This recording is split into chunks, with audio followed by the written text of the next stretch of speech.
इससे पहले जो हमने सीखा है वो क्या है, जनरल क्वाड्रिलेटरल, कि कोई भी क्वाड्रिलेटरल हो दुनिया की, उसके ऊपर कुछ रूल्स लागू होते हैं, वो हम पहले सीख चुके हैं। ठीक है, तो जनरल क्वाड्रिलेटरल के सारे फॉर्मूले हमने कर लिए हैं। उसके बाद हमारे पास कुछ स्पेशल क्वाड्रिलेटरल्स हैं जो मैं आपको पहले करवा चुका हूँ। स्पेशल क्वाड्रिलेटरल कौन सी? सारे पैरेललोग्राम्स। अब पैरेललोग्राम्स कौन कौन से हैं जो कि हम प्लेन ज्योमेट्री में पहले कर चुके हैं, वो सारे। कुछ स्पेशल क्वाड्रिलेटरल हैं। स्पेशल क्वाड्रिलेटरल मैं इनको क्यों बोल रहा हूँ, ये कोई भी रैंडम क्वाड्रिलेटरल नहीं है ना, कि किसी भी चार लाइनों को मिला दिया तो ज़रूरी नहीं है पैरेललोग्राम बनेगा। पैरेललोग्राम की कुछ कंडीशंस हैं कि भैया ऑपोजिट साइड्स इक्वल होनी चाहिए, ऑपोजिट साइड्स पैरेलल होनी चाहिए हैं, तो फिर आमने सामने वाले एंगल भी इक्वल हो जाएंगे। ठीक है, तो पैरेललोग्राम की कुछ कंडीशन है। किन्हीं भी चार लाइनों को मिलाकर पैरेललोग्राम नहीं बनता। तो जनरल क्वाड्रिलेटरल के ऊपर हम पहले कर चुके हैं। अब हम सारे पैरेललोग्राम्स के ऊपर जो फॉर्मूले हैं, जो एरिया के, पेरीमीटर के, जितनी भी कंडीशन हो वो सारी हम करने वाले हैं। ठीक है, तो पैरेललोग्राम्स के अंदर कौन कौन से पैरेललोग्राम है? पैरेललोग्राम खुद एक पैरेललोग्राम है, वो तो होएगा ही। इसके बाद रोम्बस भी एक पैरेललोग्राम है। एक ऐसा पैरेललोग्राम है जिसकी चारों साइड्स जो हैं इक्वल हैं, प्लेन ज्योमेट्री में हम कर चुके हैं। देन रेक्टेंगल एक ऐसा पैरेललोग्राम है जिसके सारे एंगल 90-90 के हैं। स्क्वायर एक ऐसा पैरेललोग्राम है जिसके चारों साइड भी बराबर हैं, या फिर एक ऐसा रोम्बस है जिसके सारे एंगल 90 डिग्री हैं, ऐसे भी इसको बोल सकते हैं। तो ये कुछ पैरेललोग्राम्स हो गए। इसके अलावा और भी अपने पास कुछ स्पेशल फिगर्स हैं, जैसे कि एक ऐसी फिगर जिसके पास एक पेयर ऑपोजिट साइड, एक पेयर पैरेलल साइड्स का होता है, उसको हम ट्रेपेजियम यानी कि समलंब बोलते हैं। तो उसके एरिया और पेरीमीटर के बारे में हम पढ़ेंगे, और हम काइट के एरिया और पेरीमीटर के बारे में पढ़ेंगे। एक ऐसी फिगर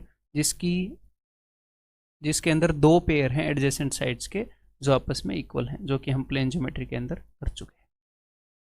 ठीक है, तो इन सब के बारे में हम बहुत अच्छे से बढ़िया से करने वाले हैं। तो सबसे पहले इन सारों की थ्योरी करेंगे, यानी कि इनसे रिलेटेड जितने भी पॉसिबल कंसेप्ट्स हैं वो सारे हम करेंगे। उसके बाद हम क्या करेंगे, एक एक करके, एक एक फिगर को टारगेट करके, उस फिगर के ऊपर जितने क्वेश्चन एग्जाम में आते हैं उस चीज़ के ऊपर बेस्ड उतने ही हम क्वेश्चन करेंगे, एंड एक एक करके हर एक चीज़ को सीखेंगे। तो क्वेश्चन के थ्रू भी आपको कई सारी चीज़ें सीखने को मिलेंगी। स्टार्ट करते हैं दोस्त। तो सबसे पहले अपने पास है पैरेललोग्राम, यानी कि समांतर चतुर्भुज। तो किसी भी समांतर चतुर्भुज का एरिया हम निकाल सकते हैं बेस इंटू हाइट, इस फॉर्मूले से। अगर मान लो ए से लेकर बी तक, इस साइड को मैं बेस बोल लूँ, और इस पैरेललोग्राम की हाइट इस बेस के ऊपर h है, यानी कि यहाँ से लेकर यहाँ तक ये पैरेललोग्राम की हाइट जो है वो h है। यानी कि अगर मैं यहाँ से एक परपेंडिकुलर ड्रॉप करूँ तो भी h आए, यहाँ से एक परपेंडिकुलर ड्रॉप करूँगा इस साइड को एक्सटेंड करके, हाइट को ऐसे भी हम ले सकते हैं, तो भी h आएगा।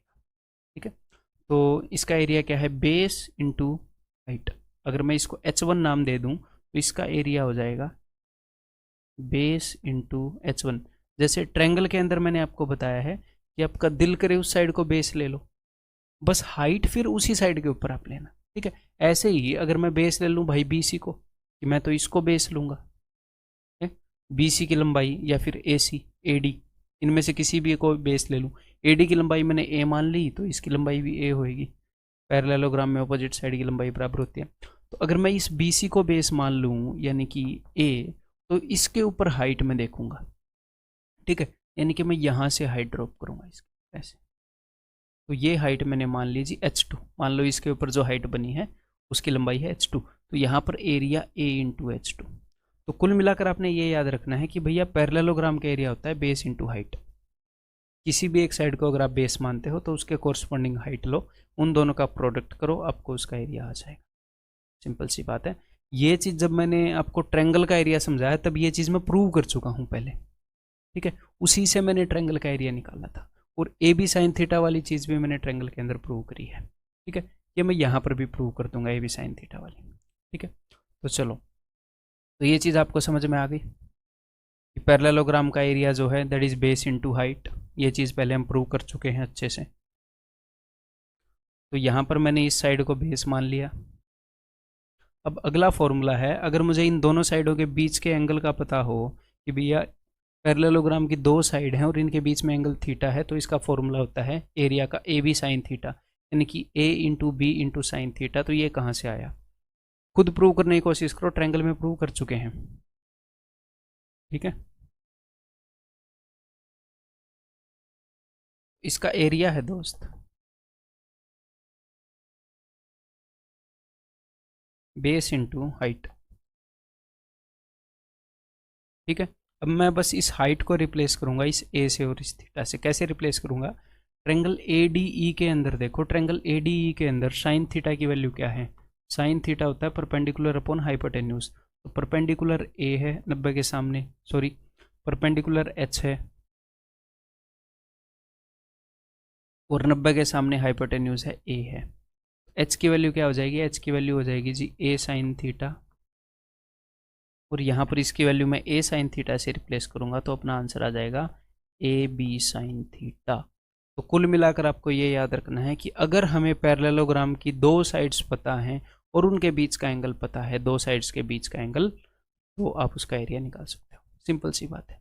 नेक्स्ट, और मैंने क्या बताया था कि दुनिया की कोई भी क्वाड्रिलेटरल हो, जनरल क्वाड्रिलेटरल के अंदर मैंने आपको बताया था, तो उसका एरिया आप इस फॉर्मूले से निकाल सकते हो। तो पैरेललोग्राम भी एक क्वाड्रिलेटरल है, एक चतुर्भुज है, तो इसका एरिया भी हम निकाल सकते हैं अगर हमें दोनों डायगोनल की लंबाई पता हो।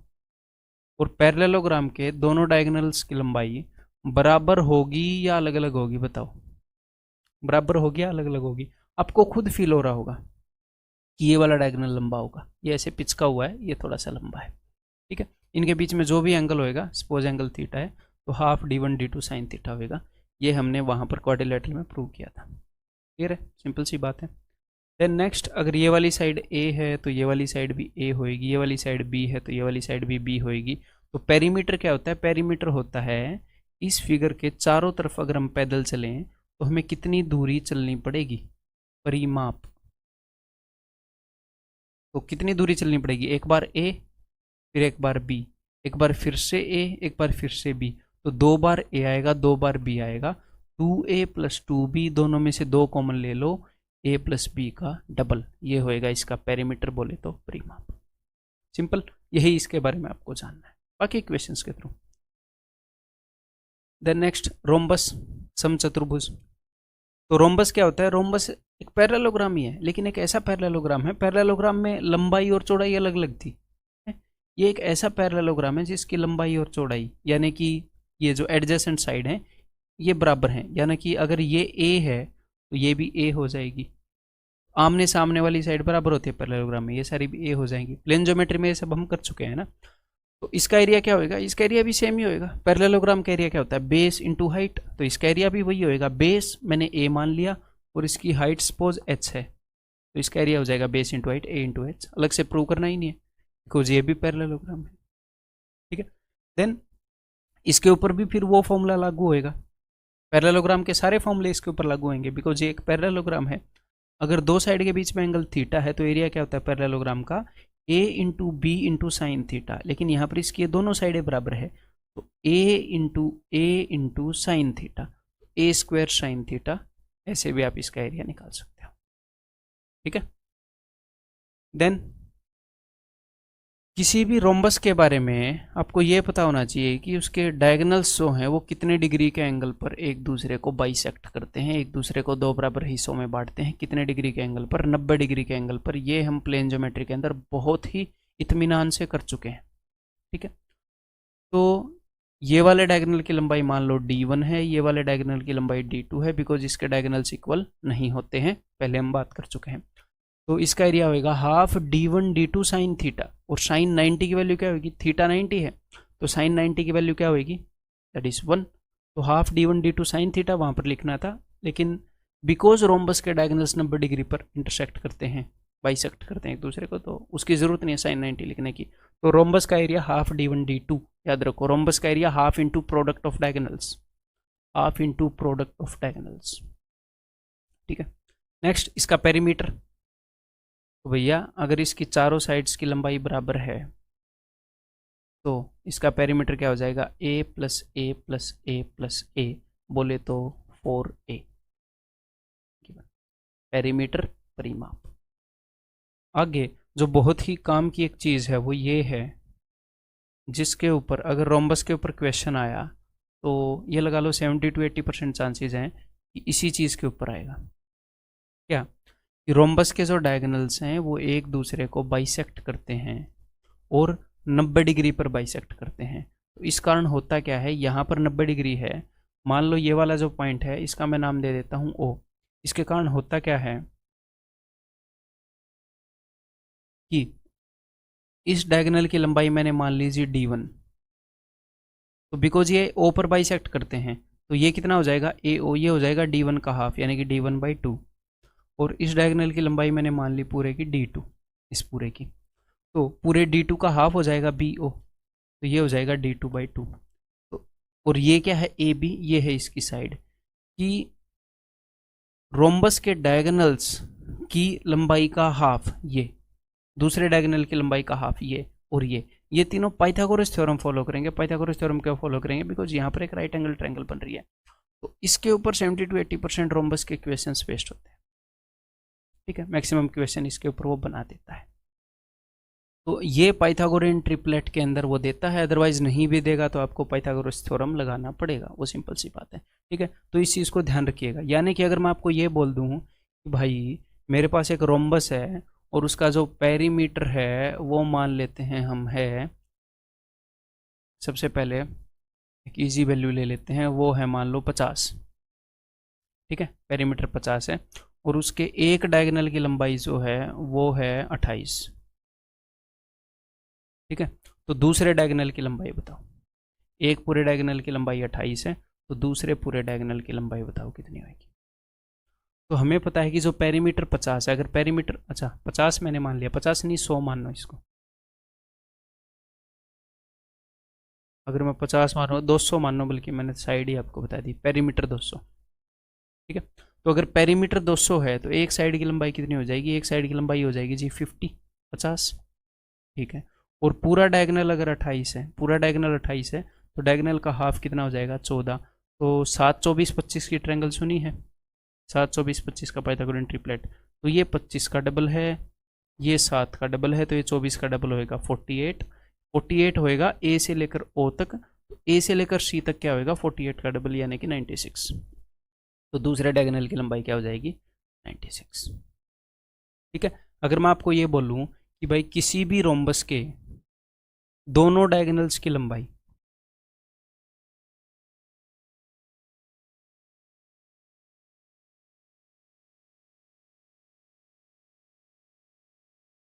अगर इस डायगोनल की लंबाई मैं आपको बता दूं, कितनी बता दूं, 66, और इसकी मैं बता दूं 112। तो अब मुझे चाहिए आपसे पेरीमीटर, पेरीमीटर बताओ। तो अगर इस पूरे डायगोनल की लंबाई 66 है तो ये क्या हो जाएगा, ये आधा है यानी कि 33। अगर इस पूरे डायगोनल की लंबाई 112 है तो ये क्या हो जाएगा 56 हो जाएगा। तो 33 56 65 वाला पाइथागोरियन ट्रिपलेट कई बार मैं आपको रिवाइज करवा चुका हूँ, 33 56 65। तो ये क्या हो जाएगा, ये 65 हो जाएगा। पेरीमीटर क्या हो जाएगा 65 × 4 हो जाएगा अगर पेरीमीटर पूछा है तो। ठीक है, तो कुल मिलाकर आपको ये पता होना चाहिए, क्या पता होना चाहिए कि d1/2 यानी कि इस पूरे डायगोनल का हाफ, इस पूरे डायगोनल का हाफ, अगर ये O है, ये क्या है, दिस इज d1/2, ये क्या है दूसरे डायगोनल की लंबाई का हाफ d2/2, और ये क्या है साइड, और ये साइड। मतलब कि आपको ऐसे रटना नहीं है d1/2 d2/2 ना, ऐसे मत रटना, मैं खाम का आपके ऊपर क्यों बर्डन डालूं। मतलब मैं कहना ये चाह रहा हूं कि किसी भी रोम्बस के अंदर 4 राइट एंगल बनती हैं, ये ध्यान रखना। और यहाँ पर ये पाइथागोरियन ट्रिपलेट बनाती हैं कई क्वेश्चंस के अंदर, वो ऐसे इसको यूज करता है। ठीक है, तो अब आपको एक बात पता है, आपको ये बात पता है कि अगर 3 4 5 एक पाइथागोरियन ट्रिपलेट है तो 6 8 10 भी एक पाइथागोरियन ट्रिपलेट होगा, इसका डबल करने पे भी पाइथागोरियन ट्रिपलेट होगा। तो यहाँ पर अगर आपको इतना ही पता होना चाहिए, जस्ट आपके माइंड में डाल रहा हूँ, रटने की बात नहीं है, अगर d1/2 d2/2 और a ये एक पाइथागोरियन ट्रिपलेट बना रहे हैं तो डबल कर दो सारों को। तो इस डायगोनल की पूरी लंबाई मैंने ले ली, इस डायगोनल की पूरी लंबाई ले ली, और यहाँ पर हर एक चीज़ को मैं डबल कर रहा हूँ तो 2a, तो कि पूरे डायगोनल की लंबाई साइड के डबल के साथ एक राइट एंगल ट्रायंगल बनाएंगे। जस्ट मैं वैसे ही बता रहा हूँ, अलग से इसको रटने की जरूरत नहीं है, जस्ट आपको एक चीज़ दिखा रहा हूँ, समझ रहे हो। सिर्फ चीज़ें याद ये रखो और जो मैं समझा रहा हूँ उनको समझते रहो बस। तो d1/2 d2/2 and a form में राइट एंगल ट्रायंगल, यहाँ पर एक राइट एंगल ट्रायंगल बनती है, दैट्स इट, खत्म, आपका इतना काम था, ठीक है। देन नेक्स्ट ये बताओ भाई, अब अगर इस डायगोनल की लंबाई, ये क्वेश्चन मार्क यहाँ पर, इसकी लंबाई आपने बतानी है, इस डायगोनल की लंबाई 126 है, इस डायगोनल की लंबाई 32 है, इस डायगोनल की लंबाई 30 है, इस डायगोनल की लंबाई 40 है, आपको बी ई की वैल्यू बतानी है अगर ओ ई परपेंडिकुलर है तो, ठीक है। तो देखो भाई, डायगोनल से एक दूसरे को बाइसेक्ट करते हैं और परपेंडिकुलर बाइसेक्ट करते हैं। अगर ये 126 है तो 126 का हाफ कितना होएगा 63, अगर ये 32 है तो 32 का हाफ कितना होएगा 16, तो 16, 63 और 65, तो यहाँ पर क्वेश्चन मार्क की वैल्यू क्या होगी 65, बेसिक सी बात है, ठीक है। वहाँ पर देखो, डायगोनल्स एक दूसरे को 90 डिग्री पर बाइसेक्ट करते हैं, आपको पता है, जी हाँ। तो ये कौन सा केस बन गया, ट्रायंगल एओबी को देखो, राइट एंगल ट्रायंगल के अंदर राइट एंगुलर वर्टेक्स से परपेंडिकुलर खींचा गया है, राइट एंगुलर वर्टेक्स से एल्टीट्यूड खींची गई है, तो राइट एंगल ट्रायंगल की सिमिलरिटी का केस बन गया। तो लगा दो और अपना आंसर निकाल, सिंपल सी बात। अगर ये 40 है पूरा डायगोनल, तो ए से लेकर ओ तक क्या होएगा 20, अगर ये पूरा डायगोनल 30 है तो ये कितना होएगा 15, 15 20 25, पाइथागोरियन ट्रिपलेट्स, सिंपल सी बात है। 3 का 5 गुना, 4 का 5 गुना, 5 का 5 गुना, 3 4 5 के 5 गुने, ठीक है। अब हमें निकालनी है बी ई की लंबाई, तो आपको राइट एंगल ट्रायंगल का सिमिलरिटी का पता है ना कि ओ बी का square is equal to B E into B A, O B का square is equal to B E into B A, O B का स्क्वायर यानी कि 15 into 15 is equal to B E into B A, तो B ए को मैं यहाँ पर ले आता हूँ, वैसे भी बी ई की लंबाई निकालनी है 25, तो आ गया 1 5 से 5 दिए 15, 1 5 से 5 दिए 15, B E is equal to 9, that's it, no, ठीक है। अगर वो आपको बोलता है कि भाई ओ ई की लंबाई निकालो, तो ओ ई की लंबाई एक तो वैसे भी इसकी जो हाइट है उससे हाफ होएगी, इसकी पूरी हाइट आप निकाल सकते हो, ये बेस है, आपने बेस निकाल रखा है, बेस इंटू हाइट एरिया होता है, half into D1 D2 area होता है, वैसे भी आप निकाल सकते हो। अदरवाइज आपको ये बात पता ही है कि 1/OE का स्क्वायर इज इक्वल टू 1/20 का स्क्वायर 1/15 का स्क्वायर, एक तरीका। हाँ, और आपको ये भी पता है कि AB into EO is equal to 20 into 15, आपको यही पता होगा राइट एंगल ट्रायंगल की सिमिलरिटी, ठीक है। नेक्स्ट अपने पास फिगर है भाई, रेक्टेंगल बोले तो आयत। एक आयत की क्या प्रॉपर्टी है, आयत की प्रॉपर्टी है कि चारों एंगल्स 90 डिग्री के, प्लेन ज्योमेट्री के अंदर प्रॉपर्टी मैं आपको सारी बता चुका हूँ, इसलिए मैं रिवाइज नहीं करवा रहा इतने खास ध्यान से, ठीक है। चारों एंगल 90 डिग्री के, आमने सामने वाली जो साइड्स हैं वो बराबर और एक दूसरे के पैरेलल, तो फिगर क्या बन जाएगी, एक आयत बन जाएगी, रेक्टेंगल बन जाएगी। अगर अपने पास एक पैरेललोग्राम है तो उस पैरेललोग्राम को यहाँ पर खड़े होकर हैं थोड़ा सा धक्का लगाओ, हैं इसको सीधा कर दो ऐसे, टक टक टक टक, ये एक सीधा पुश करके ये एक रेक्टेंगल बन जाएगा, सिंपल सी बात है। 90 डिग्री पर कर दो इसके एंगल्स को, ठीक है। तो इसका एरिया कितना हो जाएगा, इसका एरिया होगा बेस इंटू हाइट, वही अगर मान लो इसके बेस की लंबाई मैंने L मान ली, हाइट की लंबाई मैंने B मान ली, तो हाइट यहाँ से लेकर यहाँ तक हाइट परपेंडिकुलर, हाइट वही होती है ना, यहाँ से लेकर यहाँ तक परपेंडिकुलर खींचे, तो ये ऑलरेडी परपेंडिकुलर है, तो बेस इंटू हाइट जो पैरेललोग्राम का फॉर्मूला था वही यहाँ पर लागू हो गया, ठीक है, that is L into B. और पैरेललोग्राम का दूसरा फॉर्मूला क्या था, दूसरा फॉर्मूला था L into B sine theta, L into B sine theta area का, तो यहाँ पर जो थीटा है वो 90 डिग्री है, तो L इंटू बी साइन 90, तो साइन 91 होता है, तो एरिया L इंटू बी हो गया, सिंपल। जो तीसरा फॉर्मूला था पैरेललोग्राम के अंदर जो हम लगा रहे थे, बिकॉज रेक्टेंगल भी एक पैरेललोग्राम है, तो पैरेललोग्राम की सारी प्रॉपर्टीज इसके ऊपर भी लागू होंगी, वो ये था कि half into D1 D2 sine theta, अगर डायगोनल के बीच का एंगल हमें पता है तो D1 D2। अब कुछ स्टूडेंट को कभी कभी ये डाउट आता है कि सर मैं ये वाला एंगल लूँगा, ये वाला एंगल लूँगा, क्या मैं हमेशा छोटा एंगल लूँगा, तो भैया ये वाला जो एंगल है ये 180 माइनस थीटा है, आप ये वाला एंगल ले लो या ये वाला एंगल ले लो, फर्क नहीं पड़ता, क्योंकि साइन थीटा और साइन 180 माइनस थीटा की वैल्यू सेम ही होती है। Sine 180 minus theta sine theta के ही बराबर होता है। ठीक है, ये हम कई बार यूज कर चुके हैं, फर्क नहीं पड़ता, कोई भी एंगल आप ले लो। तो एक रेक्टेंगल के अंदर डायगोनल्स जो है वो इक्वल होते हैं। मैंने आपको एक याद करने का एक अच्छा सिस्टम बताया था कि साइड्स और डायगोनल्स के बीच में एक रिलेशन होता है। साइड और डायगोनल्स के बीच में रिलेशन होता है पैरेललोग्राम की जितने भी फिगर है उनके अंदर, पैरेललोग्राम के अंदर बोल रहा हूँ। ठीक है, पैरेललोग्राम कौन कौन से? खुद पैरेललोग्राम हो गया, स्वयं पैरेललोग्राम, रोम्बस, रेक्टेंगल, स्क्वायर, इनके बीच में अगर सारी साइड्स इक्वल हैं तो डायगोनल्स परपेंडिकुलर होंगे, सारी साइड्स परपेंडिकुलर हैं तो डायगोनल्स इक्वल होंगे। तो यहाँ पर सारी साइड्स परपेंडिकुलर हैं तो डायगोनल्स की लंबाई भी इक्वल होगी, और सारे पैरेललोग्राम के अंदर डायगोनल्स एक दूसरे को बाइसेक्ट तो करेंगे ही करेंगे। ठीक है, तो यहाँ पर बिकॉज साइड्स जो है परपेंडिकुलर है, 90 डिग्री का एंगल बना रही है एक दूसरे के साथ, तो ये वाला डायगोनल भी मान लो डी है तो इस वाले डायगोनल की लंबाई भी डी होगी, दोनों की लंबाई बराबर होगी। तो फिर इसका एरिया क्या हो जाएगा, half into D1 into D2 sign theta, यानी कि half into D into D sign theta, यानी कि half D square sine theta. ठीक है, सिंपल सी बात है। और इसके डायगोनल की लंबाई क्या होगी, सिंपल पाइथागोरस थ्योरम। अगर लंबाई L है, चौड़ाई B है, ब्रेड्थ B है, तो ये इसका डायगोनल होगा। यहाँ पर 90 डिग्री का एंगल है, तो इस डायगोनल की लंबाई क्या होगी, बिल्कुल सिंपल सी बात है, पाइथागोरस थ्योरम लगाओगे, L square plus B square under root.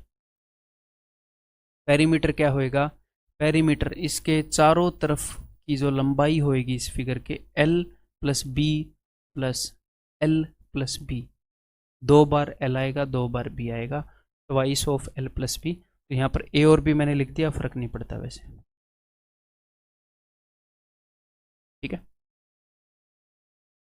Next figure अपने पास है जी स्क्वायर, बोले तो वर्ग।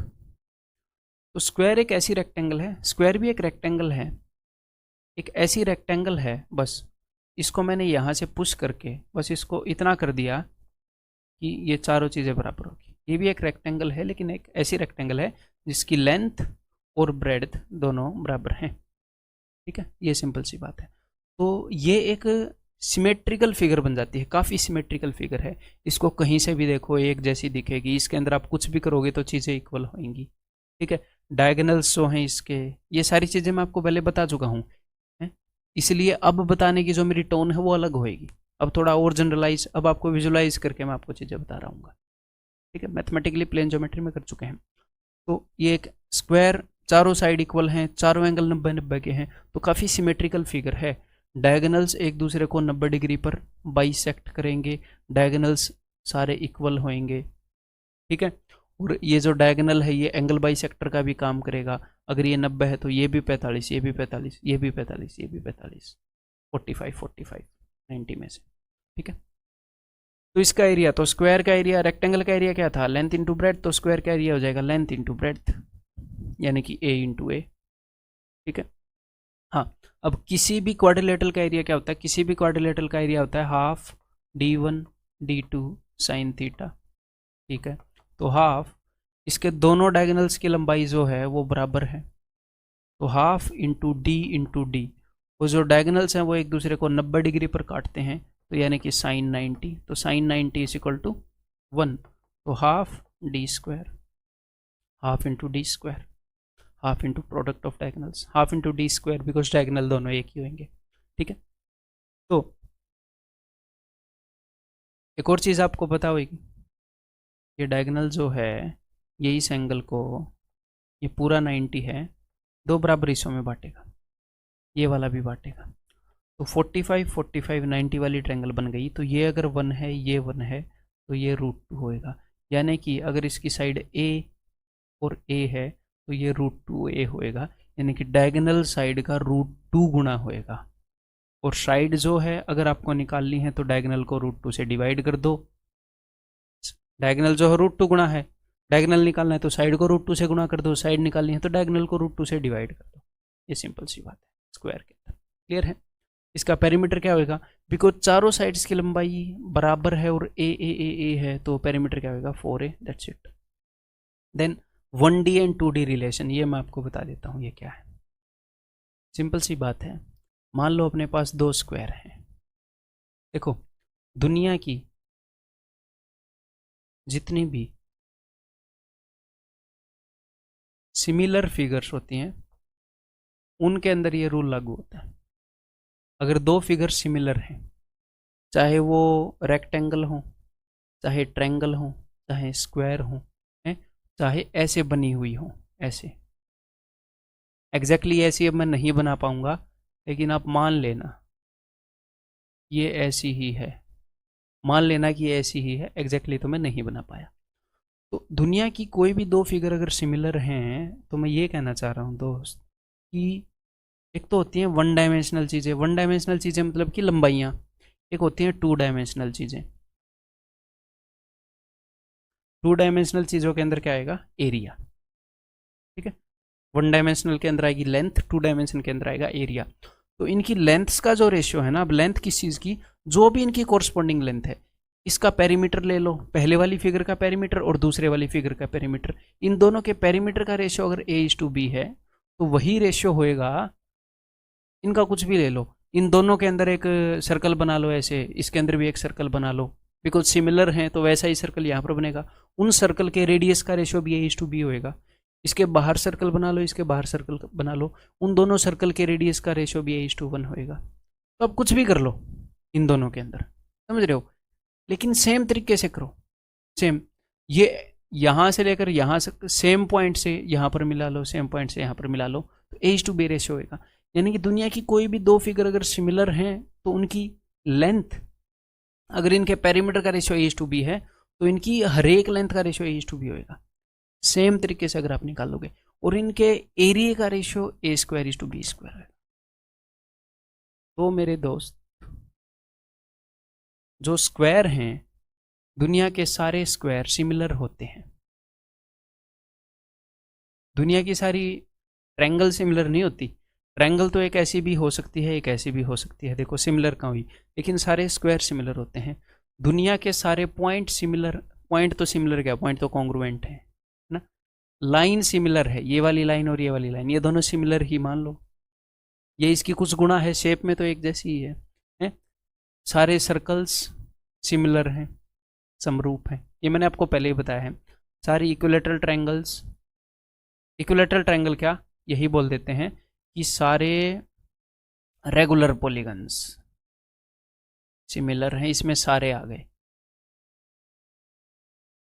एक छोटी इक्विलेटरल ट्रायंगल और एक बड़ी इक्विलेटरल ट्रायंगल है तो रेगुलर पॉलीगन जिसकी सारी साइड बराबर हैं वो सिमिलर हैं। दो स्क्वायर, दोनों स्क्वायर रेगुलर पॉलीगन है। रेगुलर पॉलीगन क्या होता है?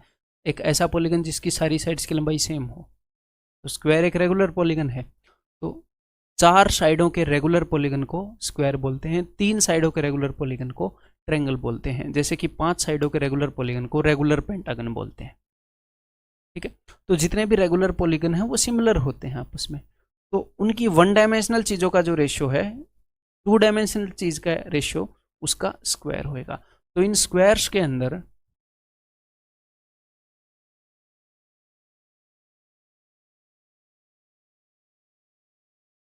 यहाँ पर ये जो बातें हैं ये मैं आपको सीधा सीधा ही बता देता, इतना लंबा खींचने की जरूरत नहीं थी, बट मैं आपको कुछ चीज़ें विजुलाइज करवाना चाह रहा हूँ, चीज़ें परमानेंट समझाना चाह रहा हूँ, भाई हर एक फिगर में आपको ना समझने पड़े।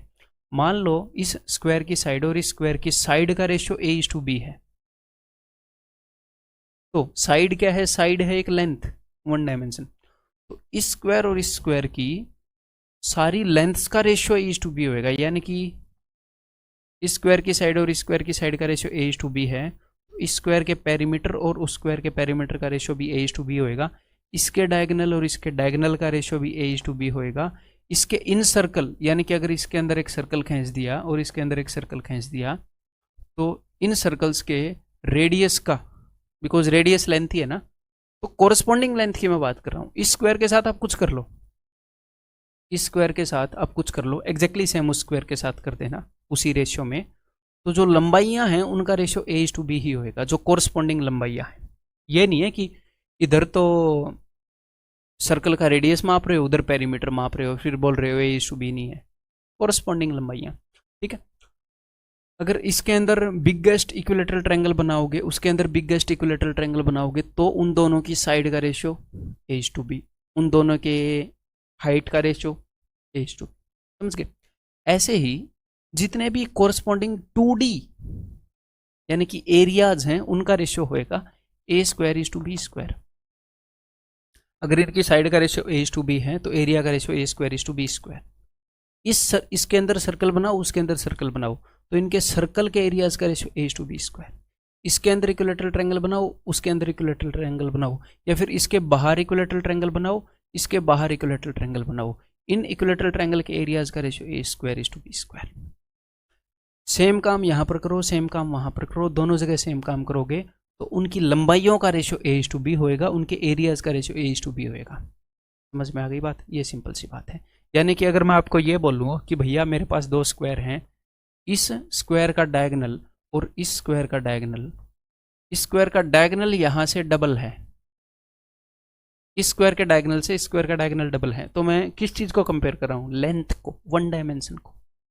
तो लेंथ अगर 1:2 है, अगर 1 डायमेंशनल चीज़ का रेशियो 1:2 है, तो 2 डायमेंशनल चीज़ का रेशियो 1:4 होएगा। इसका भी स्क्वायर, इसका भी स्क्वायर। तो अगर इस स्क्वायर का डायगोनल डबल है तो इसका एरिया 4 गुना होएगा।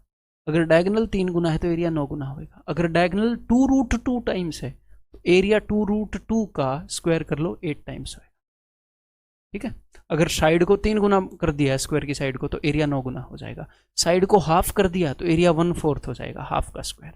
साइड को 1/3 कर दिया तो एरिया 1/9 हो जाएगा। ये बिल्कुल बेसिक सा रिलेशन है, क्लियर है? यही है 1D/2D रिलेशन। सारी सिमिलर फिगर्स में लगता है। स्क्वायर का अलग से, इक्विलेटरल ट्रायंगल का अलग से करने की जरूरत नहीं है, बस दिमाग में एक बार ये बैठा हुआ होना चाहिए। देन नेक्स्ट अपने पास है जी ट्रेपेजियम, यानी कि समलंब चतुर्भुज। एक ऐसी चतुर्भुज, एक ऐसी क्वाड्रिलेटरल जिसके पास एक पेयर होता है ऑपोजिट साइड्स का, जो एक दूसरे के पैरेलल होते हैं, उसे हम ट्रेपेजियम बोलते हैं। उसका एरिया होता है half into sum of parallel sides, half into sum of parallel sides into h, या फिर into distance between the parallel sides, height. यानी कि आप इसकी हाइट देखोगे यहाँ से लेकर यहाँ तक, आप बीच में से भी देख सकते हो। दो पैरेलल लाइन के बीच में हाइट हमेशा सेम हो, डिफरेंस जो डिस्टेंस है वो हमेशा सेम होता है। आप इस पॉइंट से भी देख सकते हो, ज़रूरी नहीं है इस पॉइंट से ही देखना, आप कहीं से भी देख सकते हो, हाइट उतनी ही मिलेगी h। ठीक है। हाइट का मतलब है इस फिगर की टोटल हाइट। ठीक है। अब ये फॉर्मूला कहाँ से आया जी?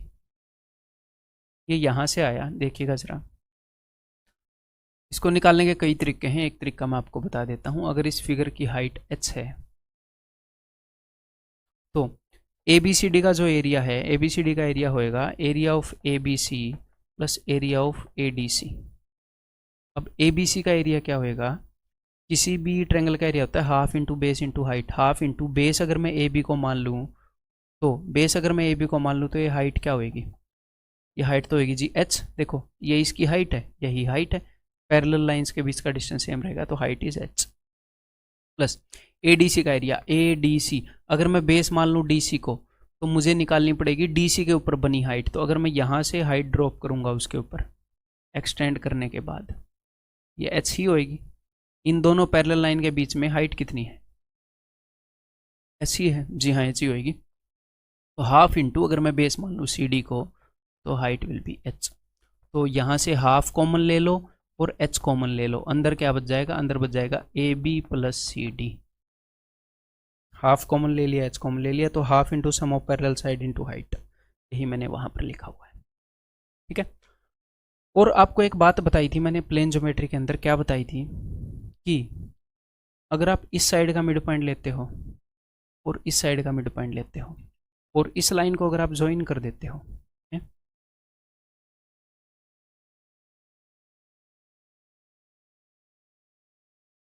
मैं रिवाइज करवा रहा हूँ, फुल फ्लैज नहीं बताऊंगा। अगर दोनों नॉन पैरेलल साइड के मिड पॉइंट्स को अगर आप मिला देते हो, तो एक बात तो ये कि डायगोनल के मिड पॉइंट से गुजरते हैं, EFGH कर लेते हैं इसको। ठीक है।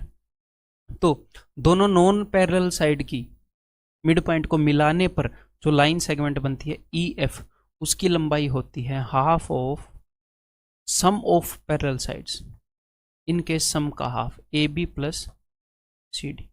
और डायगोनल के मिड पॉइंट से ये लाइन गुजरती है, एच जी की यहाँ पर लंबाई हो जाएगी, देखो ई एफ की लंबाई है दोनों पैरेलल साइड के सम का हाफ, एच जी की लंबाई है दोनों पैरेलल साइड के डिफरेंस का हाफ। ये अच्छे से हम प्रूव कर चुके हैं पहले, क्लियर है।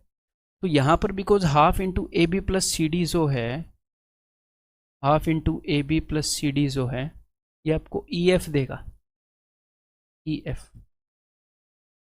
तो एरिया हम ऐसे भी निकाल सकते हैं, अगर एग्जामिनर कभी कभी डायरेक्टली बोल देता है कि किसी ट्रेपेजियम के अंदर जो नॉन पैरेलल साइड्स हैं, जो पैरेलल नहीं हैं, उनके मिड पॉइंट को ज्वाइन करके जो मुझे लाइन बनी है उसकी लेंथ इतनी है और हाइट इतनी है, तो एरिया बताओ। तो एरिया क्या होएगा, ई एफ इंटू एच। क्यों? क्योंकि ई एफ क्या है, ई एफ है half into sum of parallel side, उसकी जगह ई एफ काम कर रही है, ठीक है।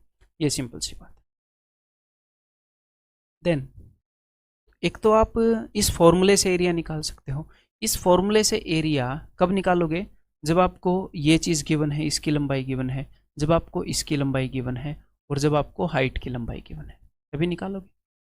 पैरेलल साइड्स की लंबाई गिवन है या फिर उनका सम गिवन हो और हाइट गिवन हो। तो कभी कभी एग्जामिनर करता क्या है, आपको ट्रेपेजियम की चारों साइड्स की लंबाई दे देता है लेकिन हाइट नहीं देता, तो हाइट आप खुद निकाल सकते हो उस केस में। अगर चारों साइड्स की लंबाई दे दी तो आप गारंटीड हाइट निकाल सकते हो। कैसे निकाल सकते हो वो मैं आपको बताऊंगा और कुछ देर के बाद करके भी दिखाऊंगा। हम कुछ क्वेश्चन भी सॉल्व करेंगे, ठीक है। तो हम क्या करेंगे, दो तरीके हम कर सकते हैं। एक तो हम यहाँ से परपेंडिकुलर ड्रॉप कर लें और यहाँ से परपेंडिकुलर ड्रॉप कर लें, एक ये तरीका है।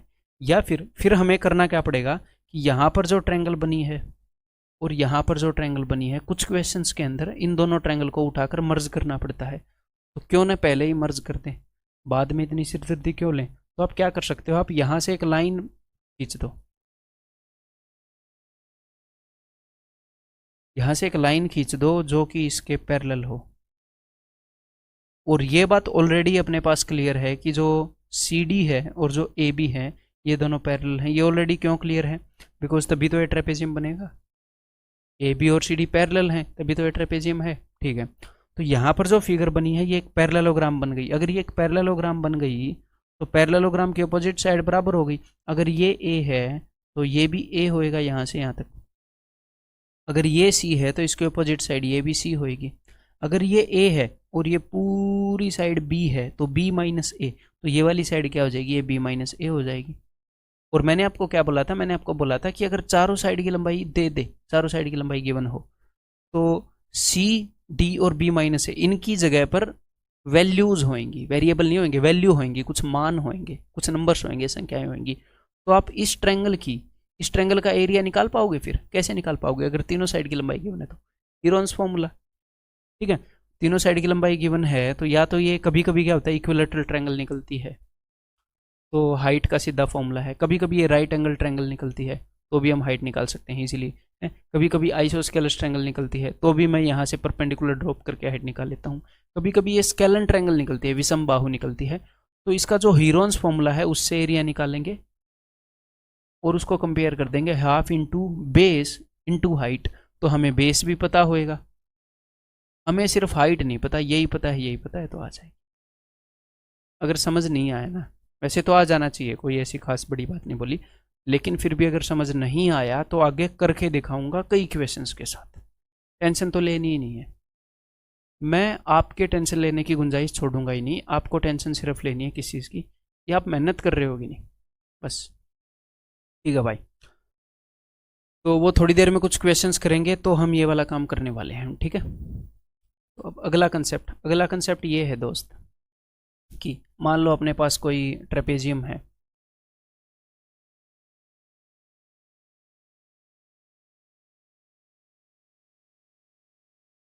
ठीक है। तो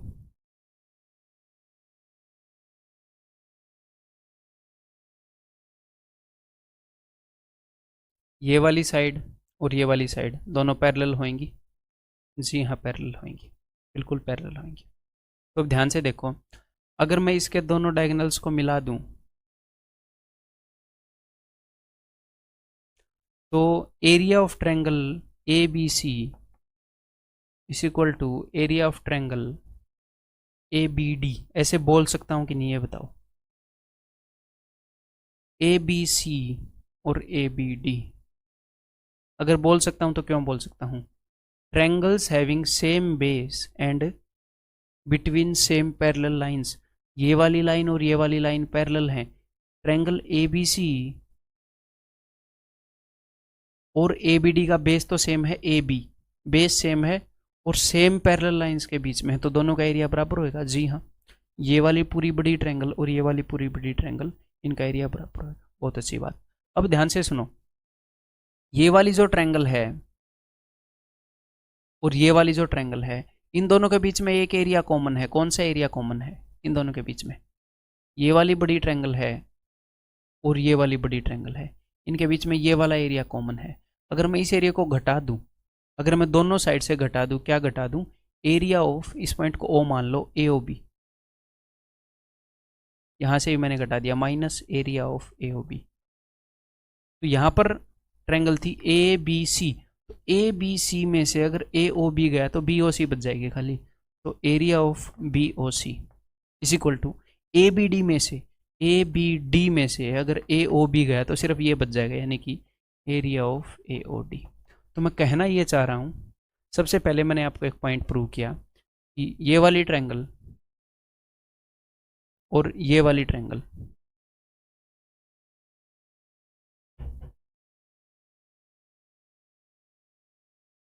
और ये वाली ट्रायंगल, ये पीले वाली ट्रायंगल और ये, इसको लाल कर लेते हैं, और ये लाल वाली जो ट्रायंगल है, ये इन दोनों का एरिया क्या है? दिख रहा है? अच्छा, हाँ ठीक ठाक दिख रहा है। पीले वाली को और रंग से करके देखें। अरे बाप रे, इन दोनों ट्रायंगल्स का जो एरिया है वो क्या है? सेम है, बिकॉज ये सेम बेस पर हैं और सेम पैरेलल लाइन के बीच में है। इन दोनों में से जो कॉमन एरिया था वो मैंने घटा दिया, तो इस पूरी में से भी ये घटा दिया, इस पूरी में से भी ये घटा दिया, तो ये बच गया और ये बच गया, तो इसका और इसका एरिया इक्वल है। अभी मैंने सिर्फ ये प्रूव किया है, यानी कि मैं कहना क्या चाह रहा हूँ? मैं ये कहना चाह रहा हूँ कि कोई भी ट्रेपेजियम है, उसके जो कान हैं, ये कान ही है ना, ये कान जैसे लग रहे हैं मेरे को, तो देखो कोई भी ट्रेपेजियम है उसके डायगोनल्स को अगर आप मिलाते हो, एक कान तो ये यहाँ पर रहा ट्रेपेजियम का, एक कान यहाँ पर रहा, जो भी है, चमगादड़ के पंख मान लो ऐसे, चमगादड़ टाइप, ये भी एक चमगादड़ का, बैटमैन का लोगो ऐसा ही है ना कुछ, तो इन दोनों का एरिया बराबर है, आप ध्यान रखिएगा। क्लियर है? सिंपल सी बात है। तो एक तो पहला ये पॉइंट हमने कवर कर लिया। दूसरा पॉइंट मैंने आपको क्या बताया था कि दुनिया की कोई भी क्वाड्रिलेटरल हो, उस क्वाड्रिलेटरल के अगर आप डायगोनल्स को ड्रॉ करोगे तो जो ओपोजिट जो रीजन्स हैं उनके एरिया का प्रोडक्ट बराबर होता है, उनके एरिया का प्रोडक्ट बराबर होता है।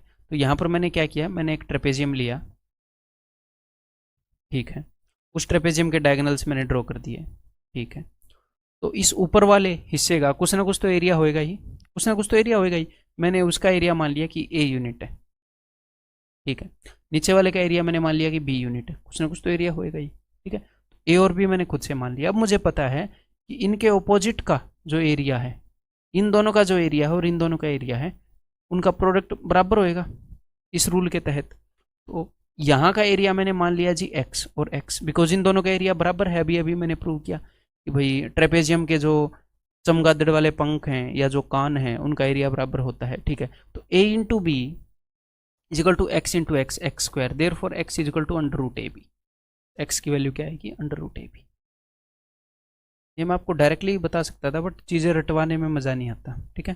तो इस का एरिया क्या होगा? Under root A B. इसका एरिया क्या होगा? अंडर रूट ए बी, ठीक है। अब मैं आपको एक और बात यहाँ पर बताता हूँ, देखो कि मान लो आपके पास ये है एक ट्रेपेजियम और इसकी ये वाली साइड है 1 सेंटीमीटर और ये वाली साइड है 3 सेंटीमीटर, ठीक है। और मैं यहाँ पर डायगोनल्स ड्रॉ कर देता हूँ। तो मैंने आपको एक और चीज़ बताई थी कि जब भी आपके सामने ट्रेपेजियम ड्रॉ किया जाए, जब भी, तो ये वाली साइड और ये वाली साइड पैरेलल होंगी, और अगर उनके डायगोनल्स गलती से मिला दिए जाएँ तो जो ऊपर वाली ट्रायंगल है और नीचे वाली ट्रायंगल है, ये दोनों क्या होंगी? ये दोनों सिमिलर होंगी। कौन से रूल के तहत? डमरू रूल के तहत मैंने क्या बताया था, जब भी डमरू बने, किसी भी डमरू के अगर ऑपोजिट लाइंस पैरेलल हों तो सिमिलर, या फिर इसको ऐसे याद रख सकते हो कि जब भी पैरेलल लाइंस के बीच में क्रॉस लगे, ये मैं आपको बता चुका हूँ, तो ये दोनों ट्रायंगल सिमिलर होंगी। तो सिमिलर ट्रायंगल्स, ये वाली ट्रायंगल और ये वाले ट्रायंगल सिमिलर हैं, क्यों? क्योंकि ये वाला एंगल अगर थीटा है, ये पैरेलल है, तो यहाँ पर जेड बन रहा है, तो ये भी थीटा होएगा। ये वाला एंगल अगर अल्फा है तो ये भी अल्फा होएगा। ठीक है, तो दोनों सिमिलर हो गई। तो इनकी साइड्स का क्या रेशियो है? तो इनकी साइड्स का रेशियो है 1:3। अगर सिमिलर ट्रायंगल्स की साइड्स का रेशियो 1:3 है तो उनके एरिया का क्या रेशियो होता है?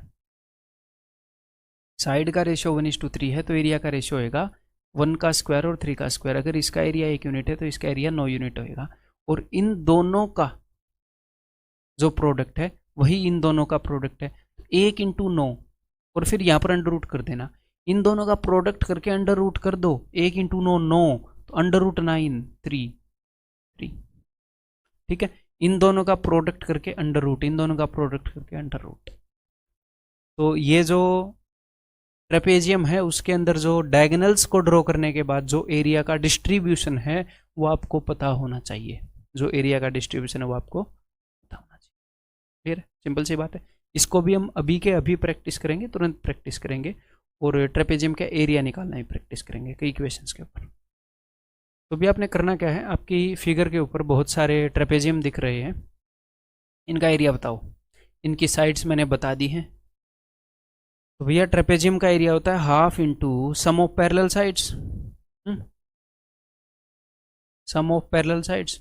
तो यहाँ पर जितनी भी फिगर हैं उनकी पैरेलल साइड की लंबाइयाँ तो गिवन है। ठीक है, बाय डिफॉल्ट आप इन्हीं दोनों को पैरेलल मानोगे ना, अगर मैं मेंशन ना भी करूँ, इनको तो पैरेलल मानकर नहीं बैठ जाओगे। मतलब दिमाग को साथ लेकर बैठे, ये नहीं कि भी फ्रिज में धर दिया भूल गए, साथ लेकर नहीं बैठे। ठीक है, ये ओबियस चीज़ें हैं, क्वेश्चन के अंदर मेंशन होएगा, लेकिन जब मैं प्रैक्टिस करवा रहा हूँ तो ऑफ कोर्स भाई। ठीक है, तो half into sum of parallel sides का सम इंटू हाइट।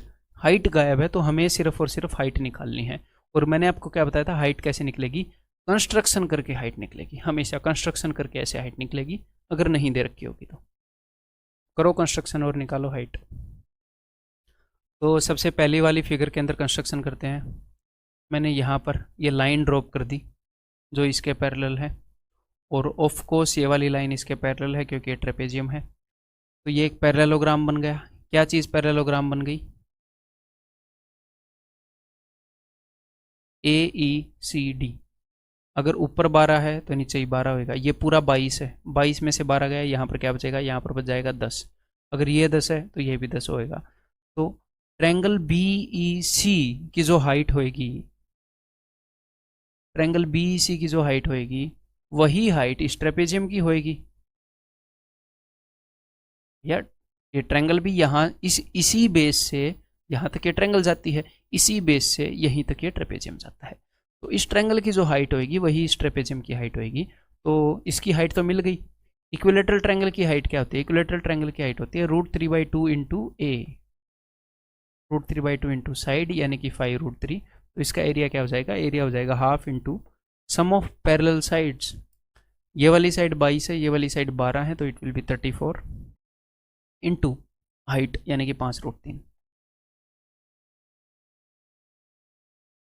अगर अभी तक बाकियों का एरिया नहीं निकाला है तो निकाल लो, इजीली आप कर सकते हो, नॉट ए बिग डील। तो फिर से कंस्ट्रक्शन कर दूं, ये लो कंस्ट्रक्शन कर दी।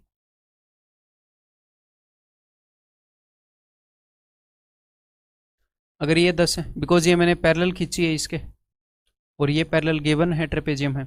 ये 15 है तो ये भी 15 होएगा, ये 10 है तो ये भी 10 होएगा। 35 में से 10 गए तो ये कितना बच जाएगा? 35 में 10 गए 25, ये बच जाएगा जी 25। तो 15 20 25, ट्रायंगल की 3 साइडें हैं, 15 20 25। कुछ स्ट्राइक हो रहा है, पाइथागोरियन ट्रिपलेट, यानी कि ये वाला एंगल जो है 90 डिग्री का होगा। 3 का 5 गुना, 4 का 5 गुना, 5 का 5 गुना। तो किसी भी राइट एंगल ट्रायंगल के अंदर राइट एंगुलर वर्टेक्स से अगर आपको हाइट निकालनी है तो बहुत ही इजी तरीका है दोस्त। 15 into 20 is equal to 25 into H, base into height is equal to base into height. तो एच की वैल्यू क्या हो जाएगी? एच की वैल्यू हो जाएगी 12। ठीक है, 5 3 15, 5 चौके 20, 4 3 12। तो फिर से इसका एरिया भी निकाल दो, half into sum of parallel sides. ये वाली साइड 35 है, ये वाली 10 है, तो 35 और 10 45, इंटू हाइट क्या है, हाइट है जी 12, तो 2 छिक्के 12, 45 दूनी 90, तो ये 270। इसका एरिया 270 स्क्वायर यूनिट्स। अब इसका एरिया भी निकालो। तो इसमें फिर से कंस्ट्रक्शन कर दो। देखो मैं यही मानकर चल रहा हूँ कि, रुको रुको, मैं यही मानकर चल रहा हूँ कि आप भी इक्वेशंस मैं बता रहा हूँ उससे पहले आप तैयारी कर रहे हैं, मतलब कि उन क्वेश्चंस को सॉल्व कर रहे हैं। और ऐसे क्वेश्चन तो आप सॉल्व कर ही लोगे। हर एक क्वेश्चन को मेरे बताने से पहले देखो, अगर हम जल्दबाजी में रहे हैं, मैं उस स्पीड से कराऊंगा कि आपको समझने में कोई भी दिक्कत ना हो, आपका टाइम भी वेस्ट ना हो, और हम बात करें तो मैक्सिमम 100% हम कंटेंट की बात करें और किसी चीज़ की हम बात ना करें। राजी खुशी 1-2 मिनट बहुत है, ठीक है, बिकॉज आप कंटेंट के लिए मेरे पास आए हो, तो मैं आपको कंटेंट देना चाह रहा हूँ। तो कहना मैं क्या चाह रहा हूँ कि मैं आपको उस तरीके से पढ़ाऊँगा कि आपको मैक्सिमम कंटेंट की डिलीवरी हो और वो सीधा आपके दिमाग तक जाए। तो सिर्फ और सिर्फ बात बचती है आपके मेहनत करने की, कि आप कितनी मेहनत करोगे, इन चीज़ों को कितनी बार रिपीट करोगे, नोट्स बनाओगे कि नहीं बनाओगे। नोट्स बनाने हैं आपने इन सारे कंसेप्ट्स के। आपने सीखने में जल्दबाजी नहीं करनी है बिल्कुल भी। मैं सिखाने में जल्दबाजी नहीं कर रहा, जो स्पीड मेरे को ऑप्टिमम लग रही है मैं उसी स्पीड पर चल रहा हूँ, ना ज़्यादा जल्दी ना ज़्यादा धीरे, ऑप्टिमम स्पीड पर मैं चलने की कोशिश कर रहा हूँ ताकि सारे स्टूडेंट समझ पाए, ठीक है। आपने कभी भी सीखने में जल्दबाजी नहीं करनी है, ईजी रिलैक्स आराम से करो काम को, ठीक है। सीखने में जल्दबाजी ना करने का मतलब ये नहीं है कि भाई हम बेड पर पसर जाएं, ईयरफोन लगा लें, वीडियो देख लें। कभी कभी कमर दुख रही है या बॉडी थक गई तो अलग बात है, पसर के देख लो, बट ये नहीं है कि मतलब पसर पसर के देख रहे हैं, नहीं। नोटबुक लो, पेन लो, आराम से वीडियो को पॉज करो जब मैंने कुछ सोल्व करने के लिए बोला, या फिर आपको लगे कि मुझे सोल्व करना चाहिए, उस वक्त पॉज करके सोल्व कर लो, सिंपल सी बात है, ठीक है। तो शांति से चीज़ों को सीखने की कोशिश करनी है, जल्दबाजी नहीं करनी।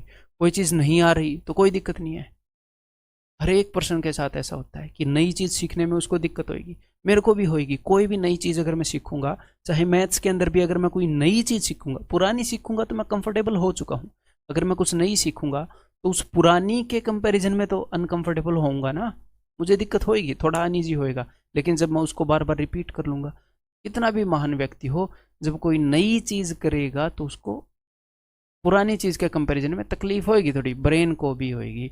जब नई एक्सरसाइज करते हैं तो मसल्स को भी होती है, कोई दिक्कत नहीं है, सबके साथ होता है। तो तकलीफ भी आ रही है, क्वेश्चन नहीं हो रहे तो कोई दिक्कत नहीं है, रिपीट। मेरा सॉल्यूशन देखो, पूरे मैथ्स का सिलेबस कवर कर लो, उसके बाद फिर रिपीट करो, सिंपल सी बात है, ठीक है। देखो मतलब बात यह है कि ट्राई करना मत छोड़ो और हड़बड़ाहट में मत रहो, खुद के ऊपर डाउट मत करो कि मैं कर पाऊंगा कि नहीं कर पाऊंगा। मैं आपको गारंटी दे रहा हूँ, चीज़ों को रिपीट कर लो, एक क्वेश्चन नहीं होगा जो आपको एग्जाम के अंदर इन कंसेप्ट से बाहर से मिलेगा, एक क्वेश्चन नहीं होगा। क्वेश्चन ढूंढते रह जाओगे कंसेप्ट से बाहर की कौन सा है, अगर आप अच्छे से तसल्ली से तैयारी कर लोगे तो। देखो भाई, यहाँ पर मैंने कंस्ट्रक्शन करी है, एक लाइन मैंने खींच दी है जो कि इसके पैरेलल है, और ये ऑलरेडी पैरेलल गिवन था, ठीक है।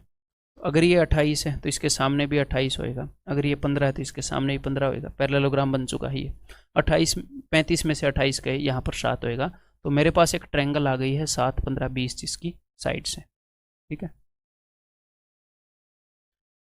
तो अब मुझे इस ट्रेपेजियम का एरिया चाहिए, तो ट्रेपेजियम का एरिया होता है half into sum of parallel side 35 into 28, कितना हो जाएगा 50 और 13 63 ना, इंटू हाइट। हाइट मेरे पास नहीं है, तो इस ट्रायंगल की हाइट आप निकाल पाओगे, फिर कोई दिक्कत नहीं है।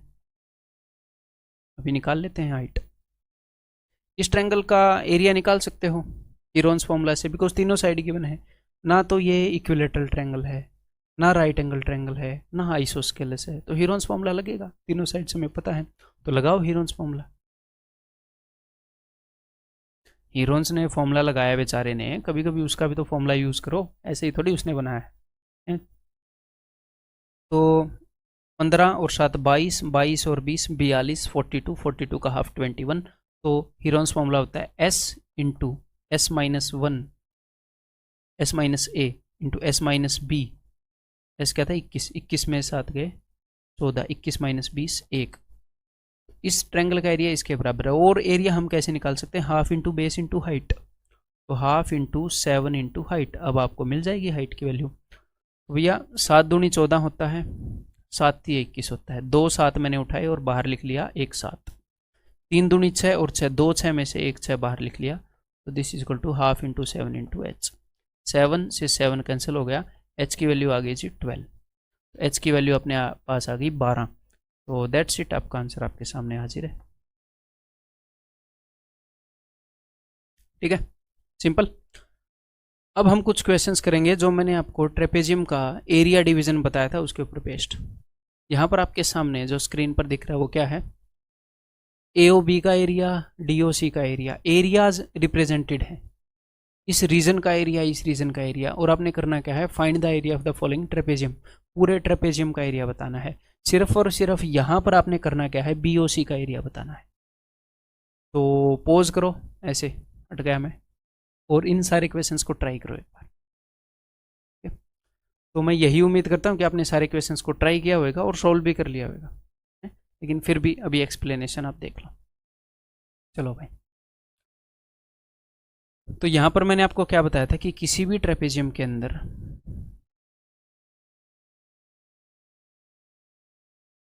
अगर आप डायगोनल्स को ऐसे खींच देते हो, इसका एरिया अगर A है, इसका एरिया अगर B है, तो इसका एरिया क्या होएगा, इन दोनों के प्रोडक्ट का अंडर रूट, इसका एरिया होएगा इन दोनों के प्रोडक्ट का अंडर रूट। अगर यहाँ पर एरिया 4 सेंटीमीटर स्क्वायर है, यहाँ पर 9 है, तो 9 चौके 36, इन दोनों का प्रोडक्ट कितना है 36, 36 अंडर रूट 6, यहाँ पर एरिया 6 यूनिट होएगा, यहाँ पर 6 यूनिट होएगा, और आपको सारा एरिया पता लग गया। 9 और 4 13 और 12 25, आंसर इज 25। आपको हर एक पार्ट का इंडिविजुअल पता लग गया ना, एरिया कितना हो जाएगा 25, सिंपल। ठीक है, देन यहाँ पर अगर इसका एरिया 3 है, इसका 6, इसका एरिया अगर 3 है तो इसके सामने वाले इसका एरिया भी 3 होएगा। इन दोनों का प्रोडक्ट कितना है, इन दोनों का प्रोडक्ट है 3 3 9, तो इन दोनों का प्रोडक्ट भी 9 होएगा। अगर ये यहाँ पर x है तो 6 into X will be equal to 3 into 3 9, तो x की वैल्यू क्या हो जाएगी 3/2 यानी कि 1.5, तो इसका एरिया क्या हो जाएगा 1.5 सेंटीमीटर स्क्वायर, सिंपल। या फिर आप ऐसे भी कर सकते हो, इसको कैसे कर सकते हो,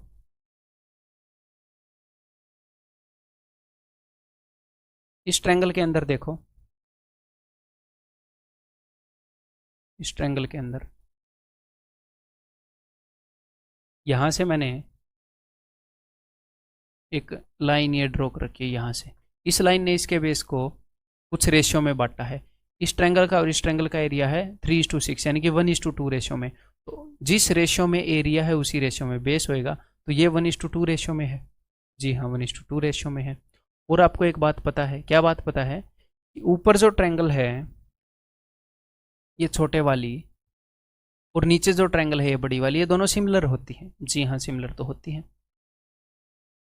तो यहाँ पर अगर रेशियो 1:2 है तो यहाँ पर भी रेशियो 1:2 होगा कोरस्पॉन्डिंग साइड का। इस छोटी ट्रायंगल की हर एक साइड से डबल है बड़ी ट्रायंगल की साइड। AO की डबल है OC, BO की डबल होगी OD, तो यहाँ पर भी रेशियो 1:2 है। तो देखो, अब इस ट्रायंगल को देखो, मैं इसलिए नहीं बता रहा कि आप एग्जाम में इस तरीके से करोगे, एग्जाम में इस तरीके से क्यों करेंगे, बट हमें पता होना चाहिए कि यहाँ पर बेस रेशियो जिस रेशियो में डिवाइड होता है उसी रेशियो में एरिया डिवाइड होता है, वो वाली सिचुएशन भी एग्जिस्ट करती है। तो DCB के अंदर अगर यहाँ से मैं ये लाइन देखूँ तो ये लाइन बेस को 1:2 रेशियो में बांटती है, तो एरिया भी 1:2 रेशियो में होगा। तो यहाँ पर 2 का 3 गुना, तो यहाँ पर 1 का 3 गुना, 1 का 3 गुना 3 है।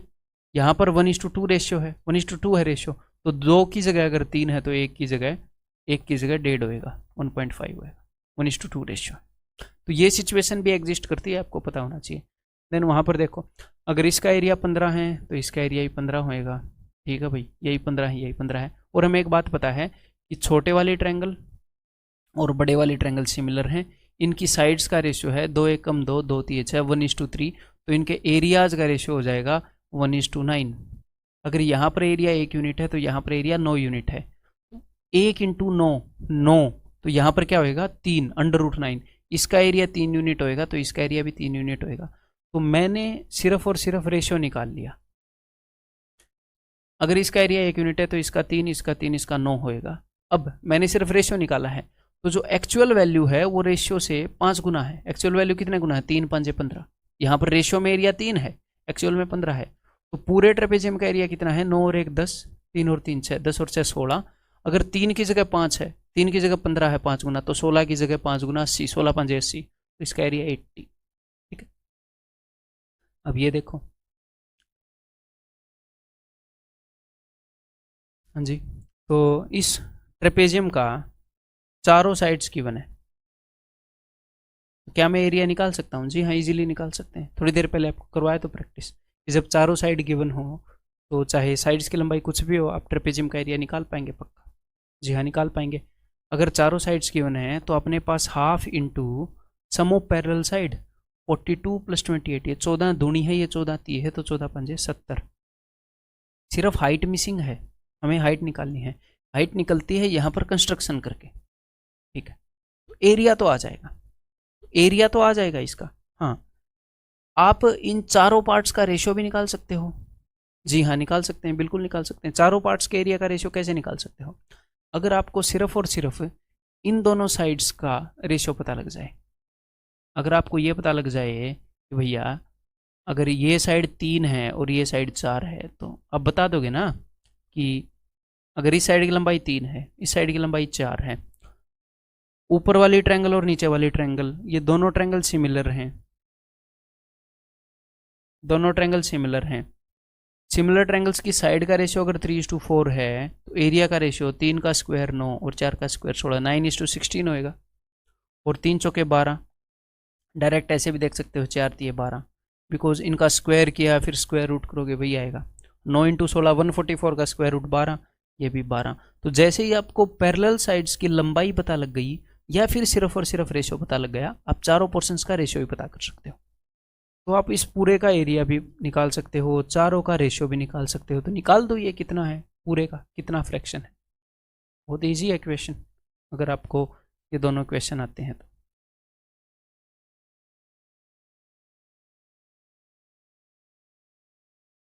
चलो, सबसे पहले तो हम इसकी हाइट निकालने की कोशिश करते हैं।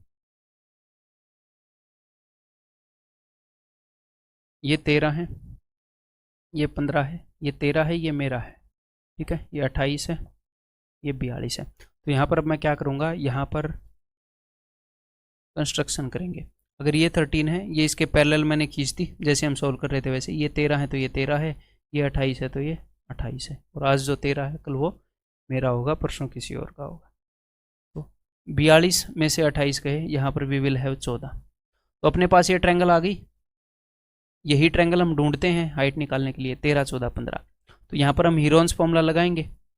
ठीक है, तो हीरोन्स फॉर्मूला जब आप इसके ऊपर लगाओगे तो इसका एरिया आ जाएगा 84 स्क्वायर यूनिट्स, क्योंकि 13 14 15 इस ट्रायंगल का एरिया याद है मुझे, वैसे ही याद हो गया बार बार क्वेश्चन करके। ठीक है, हीरोन्स फॉर्मूला लगाओगे तो इसका एरिया आ जाएगा 84। हम इसको कंपेयर करेंगे, हाफ इंटू बेस मैंने मान लिया 14 को, और इसके कोरस्पॉन्डिंग हाइट हो जाएगी ये। तो 2 7 14, 7 × 12, तो h की वैल्यू आ जाएगी जी 12 12। तो यहाँ पर h की जगह पर क्या हो जाएगा, यहाँ पर h की जगह पर हो जाएगा 12। तो पूरे ट्रेपेजियम का एरिया आ गया, कितना हो गया, 420। अब मुझे सिर्फ और सिर्फ ये देखना है कि इन चारों का एरिया किस रेशियो में है, उसका एरिया कितना फ्रैक्शन है मैं बता दूंगा इजीली। तो ये साइड्स किस रेशियो में है, 14 दूनी 28, 14 × 42। दोनों ट्रायंगल सिमिलर हैं, ऊपर ये छोटे वाली और नीचे ये बड़े वाली, और इन दोनों साइड्स का जो साइड्स का रेशियो है वो 2:3 है, दोनों ट्रायंगल का 2:3। तो एरिया का रेशियो स्क्वायर हो जाएगा 4:9। 9 चौके 36, तो इसका एरिया 6 होगा। 9 चौके 36 का √ या फिर 2 3 6 कर लो डायरेक्ट, ये 6 हो जाएगा। तो पूरे ट्रेपेजियम का एरिया कितना है, 9 और 4 13 और 12 25। पूरे ट्रेपेजियम का एरिया अगर 25 यूनिट्स है तो उसमें से हमें सिर्फ 6 यूनिट की वैल्यू निकालनी है, यानी कि 6 आउट ऑफ 25 की वैल्यू निकालनी है। और पूरे ट्रेपेजियम का एरिया है 420। तो ये जो भी होगा इसको सोल्व कर लो, सिंपल सी बात है। ठीक है, आपका आंसर आपके सामने हो जाएगा। नेक्स्ट जो हम फिगर करने वाले हैं, क्वाड्रिलेटरल के अंदर लास्ट जो हम फिगर करने वाले हैं दैट इज काइट यानी कि पतंग। ये हम पहले भी कर चुके हैं, मैं आपको बता चुका हूँ प्लेन ज्योमेट्री के अंदर बड़ी डिटेल से कि काइट एक ऐसी फिगर होती है जो बनाई जाती है, हमारे पास एक लाइन होती है BC, उसके ऊपर हम एक आइसोस्केलेस ट्रायंगल बना देते हैं और उसके नीचे हम एक आइसोस्केलेस ट्रायंगल बना देते हैं, मतलब कि सेम बेस पर दो आइसोस्केलेस ट्रायंगल हम बना देते हैं तो एक काइट बन जाता है। यही सेम सी बात है। अगर ये और ये बराबर हैं, ये और ये बराबर हैं, जब एडजेसेंट साइड का एक पेयर और एक और पेयर, दो पेयर हों जिसमें एडजेसेंट साइड बराबर हो, उस फिगर को काइट बोलते हैं। तो मैंने आपको क्या बताया था कि अगर आप BD को मिला दोगे, ऊपर भी एक आइसोस्केलेस ट्रायंगल बन गई, नीचे भी आइसोस्केलेस ट्रायंगल बन गई, ठीक है। तो दो आइसोस्केलेस ट्रायंगल जिनका बेस जो है वो सेम है, जो अनइक्वल साइड है वो सेम है, तो देन एक काइट बन जाता है। तो ऊपर वाली आइसोस्केलेस ट्रायंगल के बारे में तो मैंने आपको बहुत कुछ बताया है, हमने ट्रायंगल के अंदर बहुत कुछ किया है, तो वो सारी प्रॉपर्टीज यहाँ पर भी लगती हैं। अब काइट के ऊपर, अकेले के ऊपर क्या लगती है, प्लेन ज्योमेट्री में मैं बता चुका हूँ, एक बार मैं रिवाइज करवा देता हूँ आपको, है ना, टाइम हो गया होगा आपको। देखो, अगर ये वाला एंगल थीटा है तो ये वाला एंगल भी थीटा है, अगर ये वाला एंगल अल्फा है तो ये वाला एंगल भी अल्फा है, angles opposite to equal sides. तो यानी कि ये पूरा एंगल और ये पूरा एंगल काइट के अंदर कितने होते हैं, काइट के अंदर क्या होते हैं, बराबर होते हैं।